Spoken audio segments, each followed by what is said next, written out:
Esse é o terceiro vídeo dessa série, que é a epilepsia genética, que é um tema que eu abordo bastante, que eu gosto, mas eu vou falar um pouquinho sobre mim e um pouquinho sobre a questão do aconselhamento genético.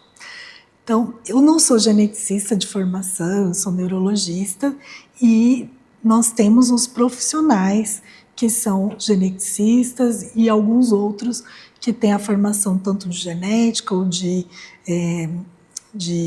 neurologia, que fizeram uma sub-área que é a neurogenética.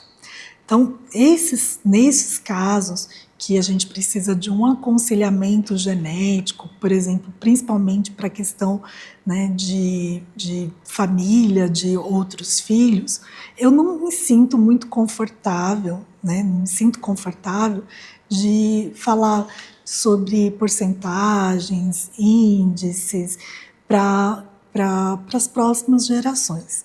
E eu sempre, né, quando solicitado, quando a família me pergunta algumas coisas mais aprofundadas, eu prefiro que passe num geneticista ou um neurogeneticista. O que ele vai fazer?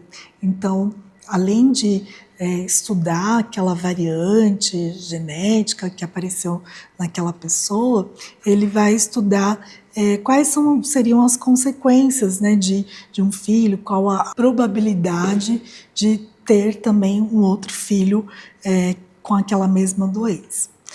A gente sabe que as doenças autossômicas dominantes, se eu estiver falando termos que vocês ainda não estão habituados, eu sugiro que assistam os vídeos anteriores, porque eu não vou ficar repetindo aqui alguns termos que eu vou falar, porque senão o vídeo vai ficar muito longo e repetitivo. Então, as doenças autossômicas dominantes, onde você precisa somente de um alelo, somente de um gene que está alterado, a gente tem 50% de chance de transmissão para a próxima geração. O que quer dizer isso? Então, se eu sou essa pessoa, né, que eu tenho um gene alterado, eu não sei qual que é, né, eu investiguei e vi que eu tenho 50% de chance de transmitir, porque eu tenho uma parte que não está e outra que está. Então, eu posso transmitir essa ou essa. Então, são 50% de chance de transmitir. Não quer dizer que o teu filho, né, vai ter a doença. E não nem sempre isso vai acontecer. Então, isso tudo é uma questão de matemática, uma questão de probabilidade e tudo. E não quer dizer que você tem um filho que tem, o próximo então não vai ter. Então, cada prole, né, cada gestação, a porcentagem é a mesma. Numa situação, por exemplo, que é um gene, uma doença recessiva. Então, nós temos eu, que tenho um gene recessivo para aquela doença, e o meu esposo, por exemplo, também tem, né, essa mesma alteração.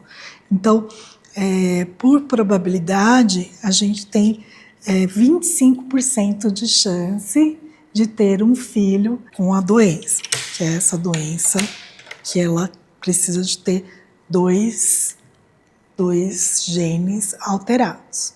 Porque a maioria dos nossos filhos, por exemplo, vão ser heterozigotos, vão ser assim. E algum pode ser que nem tenha essa alteração aqui. Então, ele pode ser não transmitir para a tua prole. Isso é muito importante, né, o aconselhamento genético, primeiro porque a gente precisa saber como funciona aquele gene, como funciona aquela doença, né, e como que ela se expressa, né, durante as próximas prole.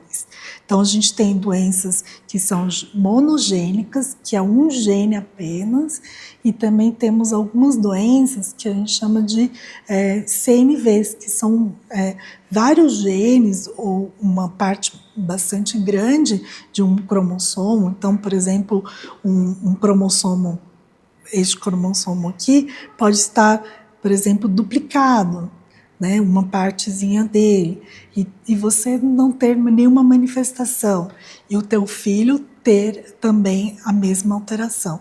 Então, a gente chama de expressão variável.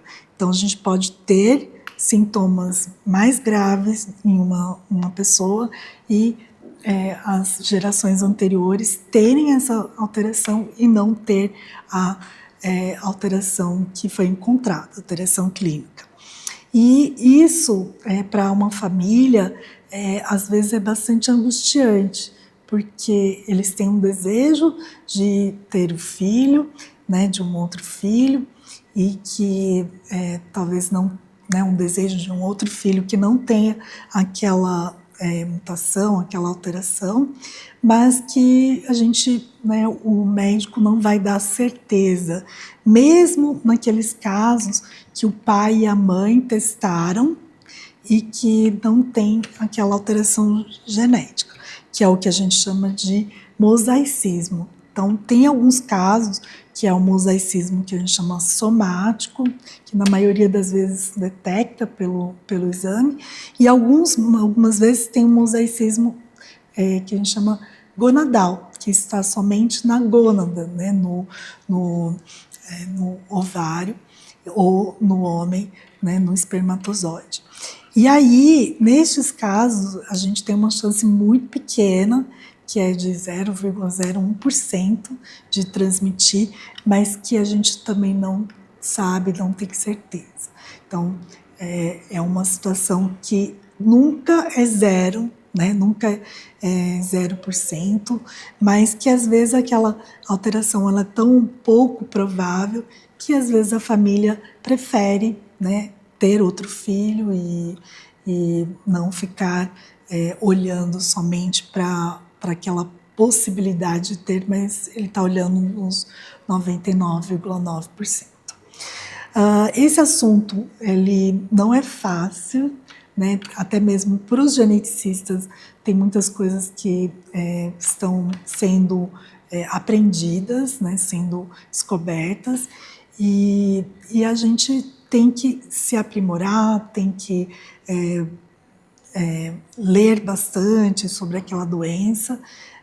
Muitas vezes ele vai fazer aquela consulta e depois dar uma, que a gente chama de devolutiva, um relatório, para que você possa tomar a decisão mais correta, ou não diria correta, mas que seja mais compatível para você e para a tua família. Nem sempre o aconselhamento genético tem a ver com ter o desejo de ter outros filhos, mas pode ser para a própria família. Então, às vezes a gente descobre um câncer de mama, por exemplo, e pode ser um câncer de mama hereditário, por exemplo. Então, no caso da minha família, a gente tem casos de câncer, né, de mama que são que aconteceu e que a gente tinha uma preocupação, né, das mulheres, né, principalmente mais jovens, também de ter o câncer de mama. E eu pedi para minha prima, né, que foi uma pessoa que teve o câncer mais grave, né, mais jovem, fazer o teste genético. E ela fez, né, e não era dos genes que são conhecidos, que, né, tem essa hereditariedade, não veio alteração. Então, não é só para doenças neurogenéticas, serve para cânceres também, cânceres, né, e outras doenças não neurológicas, e que muitas vezes serve para a gente fazer esse acompanhamento. Eu posso ter aquela mutação genética e não desenvolver a doença, mas que às vezes precisa de um um acompanhamento mais de perto, né? Mais, ao invés de anual, a cada 6 meses, fazer algum exame, né, que seja mais periódico. Então, tem alguns cânceres que aparecem na infância e que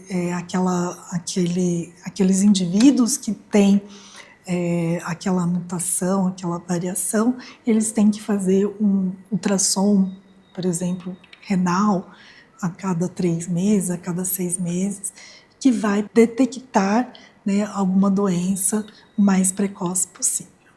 Espero que eu tenha sido clara ou não muito divagante, para que vocês possam entender um pouquinho desse mundo da genética que tanto fascina, tanto, né, tem falado, né, ultimamente.